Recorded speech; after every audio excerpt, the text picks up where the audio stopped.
suñu gan ni ñu leen ko doon waxee Maimouna Bousso la jiite mouvement force citoyenne bokk ci conférence des leaders Yewwi Askan Wi soxna Maimouna Bousso ñu ngi lay nuyu di la ziar di la dalal jàmm. soxna Naata maa ngi lay fay di nuyu ñu nekk ci seen plateau bi yëpp di nuyu Chérif et puis di nuyu sénégalais ñi seetaan di ñu déglu. merci beaucoup alors Chérif ñu bàyyi la nga door waxtaan bi ak sujet d'actualité yi certainement. sujet d'actualité bi soxna Maimouna mbirum Ousmane Sonko la ndax Yewwi Askan Wi nga bokk gis nañ conférence des leaders bi communiqué bi ñu def ngir jagleel ko sàkku ci moom mu daal di dakkal grève de la faim bi am na beneen tribune boo xamante ni yow bokk nga ci signataires yi boobu aussi société civile la ak ay panafricanistes loolu ngeen wax ne ñoom ñoo ko bind lu tax. pression bi ngeen koy teg ci Sonko pour justement mu lever mot d'ordre de grève. waaw Chérif maa ngi lay nuyuwaat Yewwi Askan Wi ak tribune boobu ngay wax su ma yeboo ne benn la rek parce que Ousmane Sonko dafa am xëy na ñoo xamante ne au-delà des acteurs politiques dañoo joxoon ñoom itam jël tànk yi pour ñaan ko mu dakkal grève de la faim bi avant même li xew démb de am ci nouvelle santé am ku mel ne Atepa def na ko ku mel ne Alioune Tine amoon yéene bi ñoom ku mel ne monsieur Kane Bourado ak ñeneen ñu nekk même sur le plan africain ñu nga xam ne boobu ba léegi bi ñu déggee nouvelle bi ñu ngi doon def pression pour ne bëgguñu gis en Ousmane Sonko affaibli dañu bëgg mu garder toutes ses forces que mu rester debout pour xeex. loolu nag moo tax ñu indi plateforme boobu mooy cette pétition. que je lance ici aussi di demander sénégalais yi nga xamante ne ñëpp ak kilifa diine yéeg ñi nga xam ne sax duñu ay sénégalais mais tous les épris de liberté et de vie ñëpp nga xamante ne bëgg nañu àq ak yelleef doomu aadama ñu signé pétition boobu du pression bu ñuy def ci moom suñu sañ-sañ la suñu diggante ak moom parce que Yewwi Askan Wi Ousmane Sonko ci la bokk bu fekkente ne jàpp nañ ko mu am ay xat-xat yu ko poussé mu jël position radicale boobu parce que ñëpp xam nañ dañ ko yàgg a bañal àq ak yelleefam bañal ko ba nuñ ko arrêté bañal ko ba nuñ ko empêcher famille am accéder ci moom mu décider nag opter pour cette position là te ñu xam tamit kan mooy Ousmane Sonko parce que def nañu ak moom quand même quelques années on sait que même su fekkee ñu bëri gëmuñu ko parce que dañ koy gis mu def sport mais c'est un asthmatique nit la koo xamante ne il santé assez fragile bëgguñu woon bis bi am mais amuñu woon sañ-sañu tëb ñaan ko comme nuñ ko dun amuñu sañ-sañ ci Pape Alé amuñu ko sañ-sañ ci keneen mais suñu demee ba dégg ay avocat am duñu wax nañu il est affaibli il commence à perdre du poids mu ngi commencé sonn suñu wareef mooy jël suñu responsabilité parce que aussi nit booy ànd ak moom loo bëgg gain politique war nga mën a bëgg bakkanam ba pare donc tey c'est vraiment un geste humanitaire moo tax ñu yëkkati suñu kàddu di ko ñaan xeex bi ak lu mu munti am des travers je crois que l'essentiel c'est la vie humaine c'est la sacralité de la vie humaine loolu moo tax ñu yëkkati suñu kàddu ñaan ko mais comme amuñ ci moom accès direct peut-être loolu moo tax ngeen duñu mën a comprendre tey bu ñu mënoon dem ci moom duñu bëral ay lettres di ko bind dañuy dem ba ci moom lu tax mun leen am accès ci moom direct waaw parce que mu ngi hôpital de deux te hôpital bi mu nekk tam hôpital prison la parce que c'est Bikotaan lu jógee nekk hôpital donc du koo xam ne da nga mën a dem visiter ko balaa ñuy def loolu jóg nañu dem pour visiter ko ñu tere ñu ko balaa loolu itam alerte nañu Croix-Rouge. visite yi dégg nga li ci ministre bi wax nee na les mercredis koroog Ismaïla Madior Fall bi mu def conférence de presse nee na mercredi journée bi yëpp may nañ ko mu recevoir. waaw xam nga Ousmane Sonko ñu ngi ko teg sous mandat de dépôt lundi bi ñu ko tegee mandat de dépôt lundi ak bi mu demee hôpital foog naa Sénégalais yëpp ci bokk yem diggante samedi la ak dimanche ci la ñu wax ne lañ ko yóbbu hôpital donc ñun bu ñu ko yëgee ku am sa mbokk hôpital ngay bëgg a dem soo demee hôpital dañ naan la hôpital mënoo ko gis parce que ci loxo yoon la nekk donc kenn ci ñun gisu ko lu ñu mën mooy ay avocat am ñoo koy gis avocat am li ñu wax dalul suñu xel parce que quelqu'un qui ne mange pas depuis plusieurs jours ba état de santé poussé administration pénitentiaire mu jox ko docteur dafay tiital suñu ay xel bu ñu waxee nag il est affaibli suñu rôle mooy ñaan ko mu bàyyi négandiku loolu di grève de la faim boobu mu teg ko ci suuf ba yaramam dellu siwaat ba santeem nekk ba viam nekk boog hors de danger loolu daal moo tax ñu yëkk ci kàddu yooyu. d'accord léegi soxna Maimouna Bousso ndax ay avocat moom yeggee nañ ko seen mbébét boobu li nga xam ne moom ngeen di sàkku ci moom muy mu dakkal ñaxtu xiifam bi est-ce que avocat yeggee nañ ko. waaw ay lettres la ñu bind nag. dañoo bind ay lettres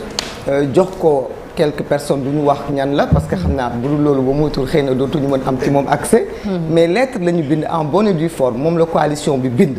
signé ko par le président de la conférence des leaders jëbal ko ay famille am yu ko proche pour ñu jox ko ko. ñu wëlbatiku jaar ci ay avocat am jox leen pétition bi parce que pétition bi même ay avocat am dañ ko signé parce que avocat am ci boppam dañu d'accord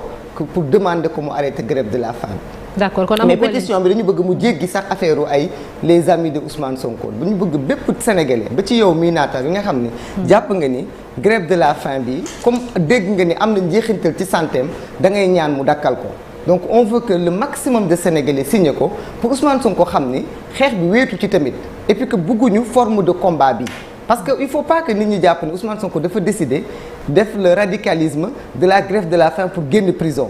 dama koy wax démb. grève de la faim li ko ci indi mooy buñ la jàppee un vendredi nga woor samedi ñu ne la sa famille du ñëw ci yow te yow sa famille nga bëgg mu jox la lekk tu sais que ñii naruñu respecter sa droit comme li mu defoon désobéissance civile rek ñu xañoon ko ay droit am xañoon ko àqam ak yelleefam mu ne comme loolu la lii laa décidé c'est le même procédé bi la dañ ko teg loo xam ne du yoon et c'est une façon d'alerter le monde entier c'est une façon d'alerter les Sénégalais de leur dire que ñu ngi may tegaat loo xamante ne dafa metti xëy na nag métti boobu ci violence de ses droits xiif ak mar moo ko gën a yomb xiif ak mar moo gën a yomb ñu xañ la moyen de pression la comme ni ñu koy gisee partout ñi nga xamante ne en tout cas yóbbu na leen nungu siin ñu observer grève de la faim xëy na moyen de pression la pour gars yi teggi seen loxo. non c'est le moyen de se faire entendre te j'espère que c'est un bon moyen de pression parce que quand même boo tëjee nit ça ne veut pas dire da nga ko war a xañ ak yelleefam parce que boo demee ba ay prisonniers di observer grève de la faim c'est un bon moyen yaa ngi ne ko na ko bàyyi ba pare. non mais c'est un bon moyen bien sûr da nga koy bàyyi c'est un bon moyen parce que ça fait alerter mais boo demee ba sa santé nekk ci enjeu tey bu fekkoonte ne santé am nekkul enjeu dégguñu ni dafa am njeexintal ba dem hôpital ba mën a am ay conséquences dañ ko naan continuer ko waaw parce que nee naa la xeex bi ñuy xeex xiif ak mar moo ci gën a ndaw mais nag bu fekkente ne dafa am njeexintal ci sa santé ba sa santé commencé ci am ay conséquences futures. loolu responsabilité ku nekk mooy nga ñaan ko mu bàyyi. mais su fekkonte ne amul benn jeexital sincèrement du ñun ñooy taxaw di ko wax bàyyi ko parce que c'est un moyen de lutte. soxna may mën a ñàkk a lekk ñàkk naan moom mënta bañ a am njeexital ci wér gu yaram ku ko def it xam nga ni tôt ou tard di nga lot di nga loof ba di nga dem ci loxoy docteur yi mais xëy na it tamit est-ce que jaadu na ay avocat am di wax li ko dal réellement parce que aussi bulletin de santé ñu bëri dañuy faral di wax ni lu secret la mais bu ñu waxee ne Ousmane Sonko dafa amee insuffisance rénale loolu ñu bëri dañuy poser wu question est-ce que indaale wu ko ci prison bi wala est-ce que ci juróom-ñetti fan yi mu grève nii la ko mbir mi dal ndax exposer li ko dal noonu aussi voilà baax na. waaw Malick may rafet bi question bi di wax rek ne fii ci dossier Ousmane Sonko y a rien qui se passe comme ça doit se passer. waaw parce que foog naa itam il faut ñu préciser. que l'avocat a dit un début. waxul insuffisance rénale dafa ne un début. il y a deux versions en fait nuance. voilà nuance boobu maître Ciré Clédor Ly moo ko def. mais Juan Branco mu non la même Juan Branco réécoutez le bien. dégluwaat leen ko bu baax. mais au-delà de ça li waral ay avocat am génn def leeral boobu c'est à la suite de sortie ministre de la justice bi nga xam ni dafa génn di wax ne ñi ànd ak Ousmane Sonko te commencé naan seen njiit dafa feebar. nañu bàyyi loolu nañu wax ni seen njiit dafa dëgër parce que tout va bien mu ngi ci jàmm dara jotu ko xam nga nag nañu waxante dëgg. loo yor communication nit ku dem hôpital jóge prison nga yóbbu ko hôpital nga wëlbati ko Sénégal gi yëpp jaaxle nit ñi jël ay écho parce que nag foo dem fekk fa ay patriotes ba ci médecins yi ba ci avocats yi ba ci fu ne nit ñi jotee écho dafa feebar yow nga génn def sa conférence de presse ne dara jotu ko les avocats ont la responsabilité d'informer l'opinion. parce que nag sinon c'est de la crédibilité du combat parce que dafa mel ni comme dañuy sosal nit ki day tappale rek. di deedeelu ak di loof-looflu que dara jotu ko. mais moom it je crois quand même c'est assez sérieux. moom it daf ne xëy na rumeur yi ak manipulation bi la doon éviter parce que am na ñu ne sonn na ba yóbbu affaire boo xam ne xëy na eggu fa moom moo tax mu ne yóbbu nañ ko sax. Chérif Dia man je reconnais plus mon pays. quelle que soit adversité politique nit ku dem ba dem hôpital. nit ku dem ba ay pénitencier jële ko prison yóbbu ko hôpital kooku am na lu ko daal xanaa nga respecté sax pénitencier yi xanaa ñoom du ñu jël nit parce que foofu dafa am hôpital. dafa am kii du ma centre de santé. au niveau de Sébikotane il y a des médecins. Tout à fait. Ces médecins l'ont consulté dañu fi jaar désacraliser la justice tey ñu bëgg a désacraliser aussi les médecins yi ko xool du ñun du ay mbokkam médecins yi ñoo ko xool ci bi ko daan xam ni mënatu fa nekk ndax foofu doyul ñu transféré ko hôpital militaire di principal nga wëlbatiku ñu nga ne encore non nga bëgg a ñëw dindi ne dara jotu ko. Je pense qu'il n'y a rien de normal dans le dossier Ousmane Sonko depuis le début. Kon nag tey on ne peut pas apporter aux arguments des avocats lu tax ñu dévoiler un secret médical parce que les avocats nag ne sont pas les médecins. su fekkoon médecins yi ñoo ko def peut-être mën na ñaaw. Vous n'êtes pas pour la grève de la faim bëgg ngeen mu arrêté ko am na yeneen méthode de lutte yu nga xam ni war na ko mun a utiliser pour dégg yéen ñi ci biti aussi am na taxawaay boo leen ci war a am nan ngeen war a mëne combat boobu pour que justement li ngeen di justice soit respectée. Je suis pas pour cette grève de la faim, je veux qu'il arrête. Et nous voulons qu'il arrête. Tout Yewwi, tous ses amis, tous ses proches ba mu gën a dëgër. Nous espérons que d'ici là dinañu am yeneen jéego yu ñu teg. Nous ne sommes pas contre la grève de la faim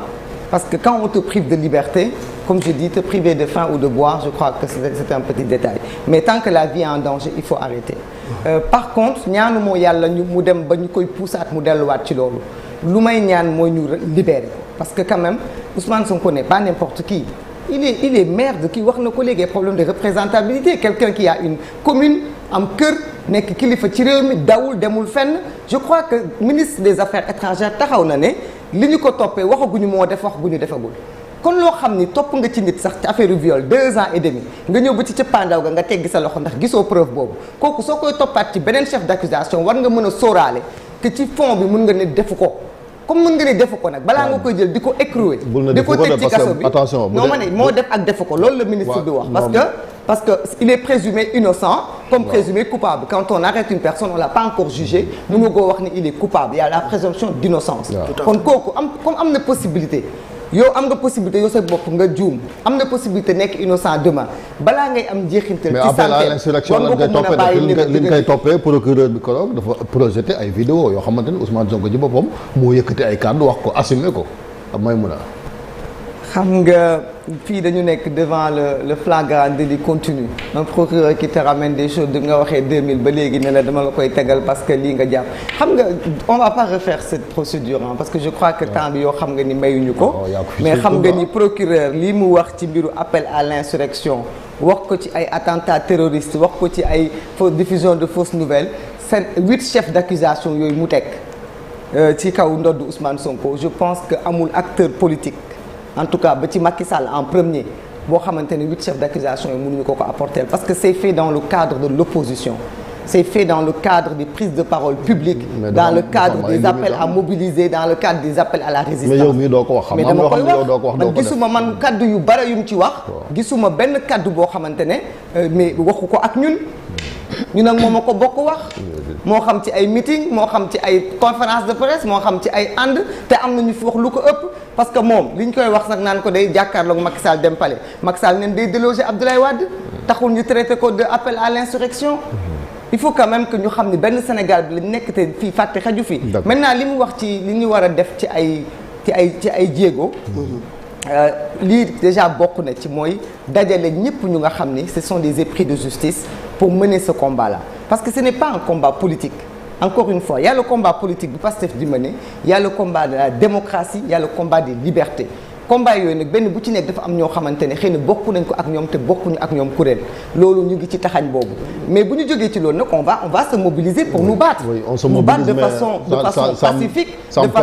de façon démocratique def ay rassemblement jàpp date Sénégalais yëpp jóg taxaw te su boobaa nag on demande aux autorités de nous laisser mener nos combats parce qu'on n'est pas d'accord pour qu'en 2023 on envoie l'opposition dans la clandestinité dañu xañ suñuy conférence de presse di dissoudre ay partis on est dans un pays on est dans une république bu ñëpp di ndamoo mais république bu dee ki ko incarne moo koy njëkk a nasaxal di ko tojat di ko damat la république c'est pour les populations. est-ce que Yewwi Askan Wi sax finalement jaarewu fa tas parce que yéen a ngi ni depuis bi ñu yóbbu Ousmane Sonko benn yoon ngeen fi am mëbët ne da ngeen di conférence de presse gars yi yónnee fa gendarmerie ngeen reculer boobu léegi ay communiqué rek ngeen di bombarder nit ñi finalement. Yewwi Askan Wi de ba mu sosoo ba léegi yéen a ngi naan day tas man dama yaakaar dafa am ñoo xam ne xëy na le mot Yewwi Askan Wi les dérange le nombre de fois où j'ai entendu dire les gens dire Yewwi Askan Wi tas et je dis mais Yewwi Askan Wi bu tasoon mais je dis askan wi moo koy yëg parce que acteurs politiques yi kenn du leen tas dañuy dem taxawaat ci beneen kuréel rek créer ko donc je crois que nu ko xam ne nu mu koy yëgee mooy ay nit yu booloo bokk mbëbët taxaw ànd nit ñooñu ñu ngi fi ba tey lépp lu am ci ay divergence je crois que ñun ngi taxaw ba léegi di ko jéem a lijjante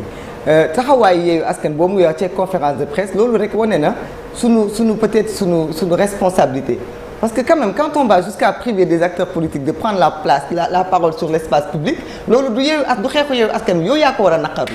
parce que ce n'est pas normal qu'est-ce qu'on veut nous pousser à bout ñu manifester dóorante lacrymogène pour ñu ne ay nitu fitna nañu à la limite c'est de la provocation et ça fait des années que ça dure yéen ñëpp ñu ngi koy seetaan ku ne noppi. mais li tax ma wax la mooy loolu dafa mel ni sans Ousmane Sonko Yewwi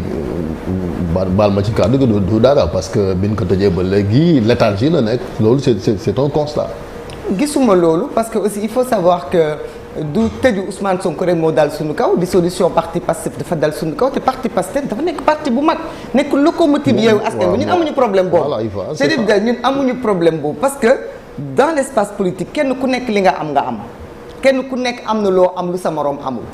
parti Pastef li mu liggéey ba am ko ba tey nekk sur toute l'étendue du territoire nekk ko dans la diaspora am taxawaay bu dëgër boobu ñun Yewwi Askan Wi du ñu taxaw naan di leen bañal seen nekk locomotive ak seen nekk ndëgër laay Yewwi Askan Wi te il faut savoir que au-delà de tas seen parti mu nekk communiqué parce que kenn mënu ko tas parce que ñoom seen esprit ñu ngi ci ba tey mais dañ topp di leen jàpp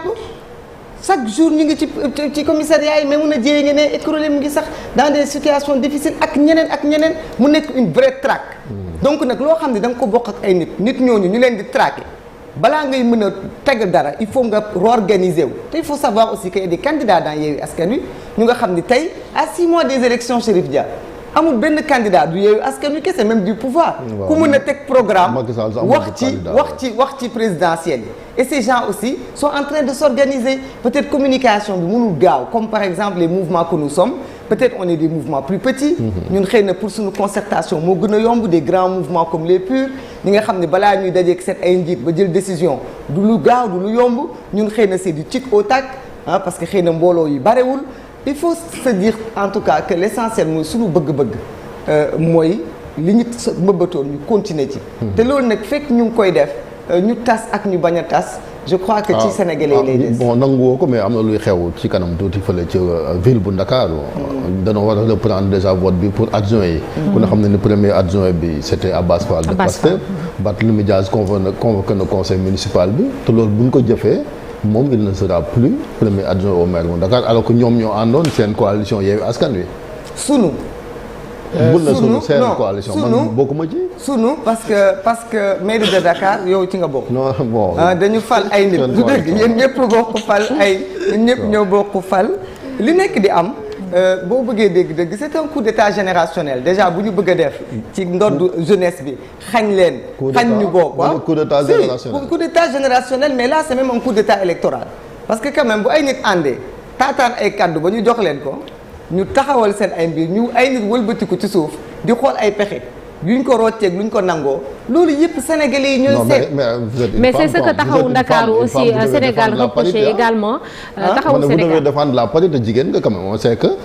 mairie Dakar bureau bi respecté wutoon parité. kan la ko respecté wul xam nga yooyu dafa nekk ay wax yoo xam ne day tuutil suñu état c'est la loi waaw mais day tuutil suñu état quand même parce que quand on sait que liste législative bu Benno Bokk Yaakaar dañu ko dàqandi parce que dafa am problème mu parité nga ne yaa ngi bàyyi benn liste bu jiite mairie de Dakar depuis plus de 1 an en respecté wul parité te dindiwuloo ko nga taxaw tey naan ma c'est la loi sénégalais ñoo lay wax ñoo lay xool xam ne ndax lii loi la wala ay mbiru politique la mais su nekkee c'est la loi il faut l'appliquer tout de suite bi liste bi génnee rek la loi doit sévir ça c'est vrai mais la loi ne peut pas attendre 1 an et demi après qu'il y ait des magouilles politiques pour se retourner. da nga jàpp ni dañ leen a mais y a des magouilles politiques. non ñun kenn waruñu. sénégalais yi la ñuy wor parce que ñun kaddu gi moomuñu ko ñun bu ñu falee nit mairie nga wëlbatiku def lu askan wi defoon warooñu sénégalais yi nga wor bu ñu falee nit nga dem député assemblée nationale Yewwi fal la nga wëlbatiku def contraire ak li taxoon Yewwi fal la warooñu askan wi la fal nga wor il faut faire la différence maintenant askan bi ñoom ñooy xool nangu xool ñi leen di wor ak ñi leen warul. le moment venu les Sénégalais vont décider. soxna Maïmouna Bousso coow li lu ci bëri li ko indi woon bokk na ci dialogue bi mooy ba Khalifa Ababacar Sall jëlee décision ni dafay dem loolu xaj na bokkoon na ci li indi cassure bi peut-être ñu ñëw ba instant yi ñu bokkoon ci parti bi ñu tasoon di Pastef wala ñenn ci Yewwi Askan Wi di sàkku ni war nañoo mën a waxtaanaat jamono ji ndax loolu mën na ne. ñun mosuñu bañ waxtaan. mais dialogue deal la ñuy bañ. dialogue deal amul benn bëgg-bëgg politique bu mën a tax ñu nangu ko parce que peut-être que bu ñu nekkoon seulement des politiciens yoo xam ne dañuy xool suñuy intérêt dialogue bi mu neex ñu mu naqar ñu dañ ciy dem parce que dañ ciy xool suñu intérêt parce que ñii wax waxu dialogue bi ba tëgg ko ëpp ñu xel ëpp ñu tamit recul comme ni ñu ko foogee ñoom ba mënoon nañu dem naxante bu ko defee bu ëllëgee ñu ne ñangete woon nañ ci jox suñu wàll mais xaaral non amuñu ñu am dëgg suñu ndax yéen a ngi nii ci jafe-jafe di jaabante ci tribunaux yeeg dama ko dëkk amul problème Sénégal jar na ko amul problème Sénégal jar na ko parce que on se bat pas pour nous je pense que bu doon suñu bopp moo tax wala ay poste wala nañu jege nguur gi wala nañu toog bu ñu nekk ci opposition 12 ans Yewwi Askan Wi ak ñi fa nekk kenn ku ci nekk boo ko jëlee depuis 12 ans wala plus mu ngi nekk ci opposition am lu mu gëm di ko xeex. mais est-ce que waroo leen woon toog ñun gëmuñu ni ay dialogue ay waxtaan Macky Sall mooy joxe nguur wala mooy joxe ay possibilités dañu gëm ñun askan wi moom mooy joxe le pouvoir moo tax ñu dem ci askan wi Macky Sall su wootee le président Macky Sall su wootee dialogue boo xam ne balaa mu koy woo dañ cee dégg ay waxtaanu biir néeg ak ay waxtaanu ruq loo xam ne gis nañu ni du intérêt sénégalais parce que dialogue bu dem ba dugal ay loi yoo xam ne c'est personnel. du intérêt général ay lois yu ciblé benn nit ñaari nit ñun duñu complice ci loolu parce que l'histoire va nous juger parce que nag le dernier mot revient au peuple sénégalais ki nga xam ne mooy taxaw le 25 février voté ndax yéen da ngeen ma wóolu woon wala da ngeen dem def seen i combine maintenant ku def ay combine am bëgg ko làkk ci dialogue boo xamante ne à la limite maintenant dafa nekk comme ku ci bokkul woon rek yow bu ne boot di Sénégal ba lu njëkkati teg ko ci sa kaw mais ñun tant que li ñuy teg ci suñu kaw on est suñu conscience may nañu ni lii ñu bañ a dem ci dialogue bi du affaire radicalisme mais dañu ne duñu deal sur le dos du peuple sénégalais. mais est-ce que loolu waroo leen ci woon a waxtaanoon ci jamono jooju parce que Khalifa Ababacar Sall nee na moom dafa toog gis Yewwi Askan Wi rek génne communiqué ne duñu dem te moom sax yëgu ko woon ndax jamono jooju jaaduwul woon xaj na ngeen toog gën a diisoo gën a waxtaan comme li ngay wax nii mu metti la xaj na yeneen leader tamit ñu am ay appréhension yooyu ñu teg ko ci table bi. xam nga man dama am benn jikko bu ma yàlla defal mooy nit ki du ma ànd ak yow tey suba ma xalab la rus naa loolu. parce que loolu lañ gis ci espace politique bi dañuy ànd mu neex Khalifa suñu waajur la suñu kilifa la su waxee wax boo xam ne man war naa ko weddi du moom laay weddi ci plateau parce que am naa numéro mu koy woo ne ko Khalifa li nga wax lii ak lii li ma mën a wax ci suñu doxalin ñun Yewwi dañu am charte bu ñu liyee charte boobu kenn ku ne da nga koo signé nga ñëw teg ko bu ñu doxalee charte bi askan wi duñu seetaan dialogue bi bu fekkonte ne président Macky Sall dafa bëggoon Yewwi bokk ci dafa waroon ñëw ci Yewwi adressé ñu une lettre avec des termes de référence nañu dañoo bëgg ñu waxtaanee lii mais demeewul noonu. non mais yow dafa am canaux yu mu jaar ay parti lañ ko yónnee. waaw de balaa parti ñu yónnee toog ngeen fii di dialogue di wax ay weer ay semaine day dialogue avant même jour dialogue bi sax taxul nit ñi am terme de référence le dialogue a démarré parce que am na ay nit ñu taxaw ne ñoom ñoo initier le dialogue dama ni yow ëppale woo ma ci Sénégal waaw léegi su fekkee Barthélémy Diaz dem na initier un dialogue boo xamante ne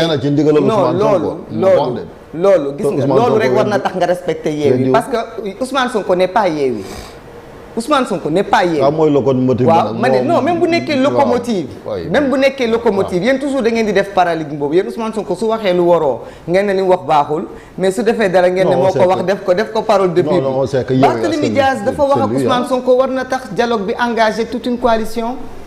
Yewwi Askan Wi Ousmane Sonko nekkul le président de Yewwi Askan Wi c'est monsieur Habib Sy mooy le président de la conférence des leaders donc ku bëgg awale dara ci yoon moom ngay saisir mu wax ko ak entité yi nekk ci biir ñu d'accord andoo ci demeewul noonu comme demeewul noonu nag am nañu sañ-sañu ñun topp suñu ay charte ba mu mat sëkk parce que nag ñun politique bi ñuy politique du ndey ak baay wala xaritoo ay conviction la mun nañ bokk ak yow buñ bokkut ak yow conviction dañuy taxaw wax ko mais nag toujours nag di sóoraale ànd bi ñu àndoon démb parce que nag loolu moom mooy politique bu changé. du ñu xalabante parce que rafetul. Abdoulaye Diédhiou pour la dernière question. waaw ñu ngi à peu près 6 mois élection yi et on a toujours vu que Yewwi dafa toujours taxaw ne Ousmane Sonko mooy seen plan A mooy sax plan A plan Z. aujourd'hui bu ñu defee Pastef voilà donc bu ñu defee tey lecture li xew les faits Ousmane il est en détention, Pastef est dissous. waaw mooy les faits est-ce que toujours tey au niveau de Yewwi vu temps bi des ak nu mu gàttee jotul ñu toog wala da ngeen di nekk toujours dans au niveau Pastef je dis Pastef xam naa ne bokkoo ci mais si coalition bi nga nekk y a quand même un petit lien bi am est-ce que il faut toujours rester sur cette logique là de Ousmane mooy le plan A plan B après avoir fait cette lecture là ou alors est-ce que jarul ngeen toogaat également ne instant bi nii war na ñu jéem a xool pour ñu jéem a sauver tout ce qui a été enclenché comme lutte ñu jéem a penser à un plan B vu situation bi mu taxawee nii. La question un peu confuse parce que da nga wax Pastef wax Yewwi Askan Wi je crois que vous essayez de faire le lien mais il y a pas de lien en réalité. moom Ousmane moo nekkoon candidat lien amul ci Ousmane Sonko dafa am parti boobu parti bi ñu wax ne dañ ko dissoudre du parti boobu mooy porter candidature am man mën naa porter candidature Ousmane Sonko suñu mouvement mën na ko ak sa mouvement waaw des citoyens ñun mën nañ dajaloo porter candidature am donc loolu amul lu ci changé dara changé wul ci loolu ay dissolution ay mettre en prison parce que je pense que il faut ñu leeral ko Ousmane Sonko est toujours éligible mu ci dossier yi ñu ko toppee yëpp ba ci dossier bii ñu ko jàppee parce que même dossier bii ñu ko jàppee fekk instruire ñu ko ba atte ko ba daan ko ci mais mënuñu ko ci écarter dossier Mame Mbaye Niang bi la procédure n'est pas définitive dossier Adji Sarr bi la contumace est là qui mélange tous les juristes donc dara changé wul ci situation bi c'est une situation géographique mais je crois que ce soit les idées que ce soit les positions lépp mu ngi foofu maintenant Yewwi Askan Wi doon am ay candidats yoo xamante ne ay parti la ku ne ci ñoom yaa ngi dox ci sa candidature dinañu waxtaan peut-être que parce que li ñu doon waxtaanee ba tax ñu ne dañuy téye Yewwi du rek pour le folklore dañu téye Yewwi pour que Yewwi mën a accéder au pouvoir donc pour moo xam deuxième tour moo xam ne ñuy waxtaanee dinañ defaraat suñuy jaaj ji nag. mais la donne a changé il faut tenir compte aussi de cette nouvelle donne. laquelle mooy Ousmane Sonko en prison Pastef dissous loolu mën na changer seeni calcul. non on va se battre pour Ousmane Sonko non au-delà de ça mais est-ce que jarul ngeen xoolaat tamit ngeen xoolaat yéen it li nga xamante ni mooy seen ay ambition parce que candidature plurielle yi ngeen doon préconiser neen seen statut lañ ko mooy est-ce que ak ni situation bi demee da ngeen ciy tenir compte. ba yow foog nga ni ñun Macky Sall mi nga xam ne il a même du mal moom à organiser sa propre formation mënta sax ñeme wax kan mooy candidat. moom moo ñuy obligé ñun ñu réorganiser. non pas Macky Sall c'est moi qui. waaw mais dama ni waaw mais Macky Sall moo def loolu parce que moo jàpp Ousmane Sonko di dissoudre Pastef pour justement ñun ñu changer suñu toogin mais moom toogaayam dafa toogul ba pare day toog ba xam moom fu mu jëm. balaa mu ñuy wax ñun nu ñu toogaatee. moom pare na ba pare mënuñu imposer suñu réorganisation ñun suñu cër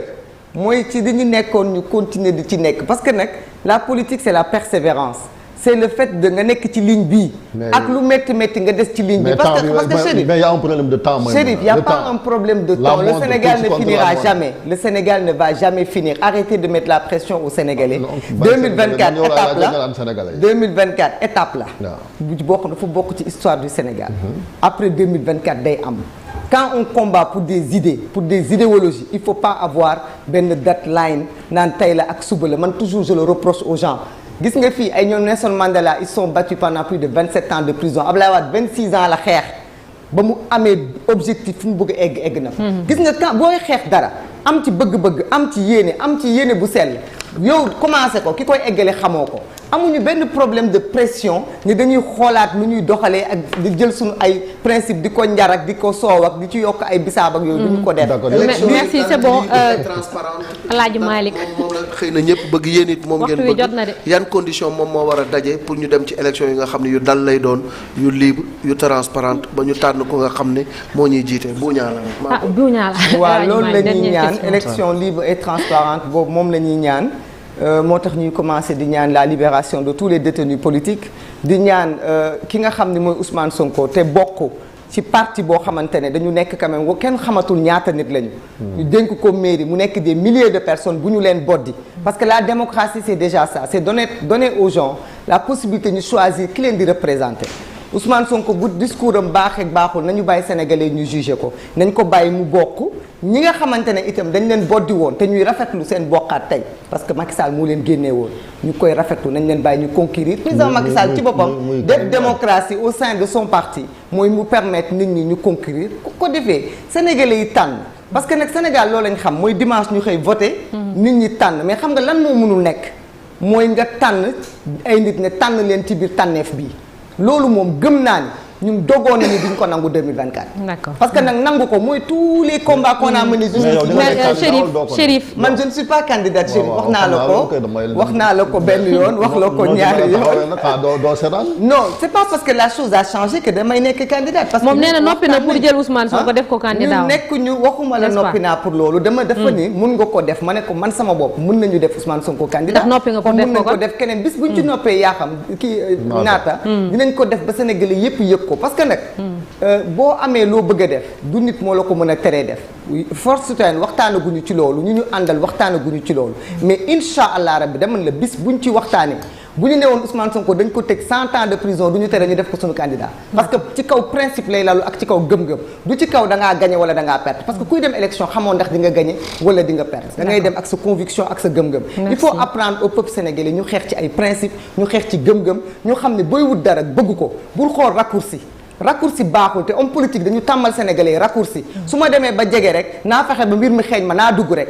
naa bokk rek ak naa toog rek loolu du ay mbiru loo xamante ne bokk na ci suñu principe bi duñu ko accepter ndax bu doon maa bokk rek du ma opposé wu Macky Sall 12 ans parce que mënoon naa cee bokk bu yàgg mënoon naa cee toog bu yàgg loolu du suñu responsabilité maintenant faut pas que ngeen lié ko avec Khalifa c'est un terme que je lui emploie c'est mon grand frère mais dama ni ñun naa bokk rek naa lekk rek naa dugg rek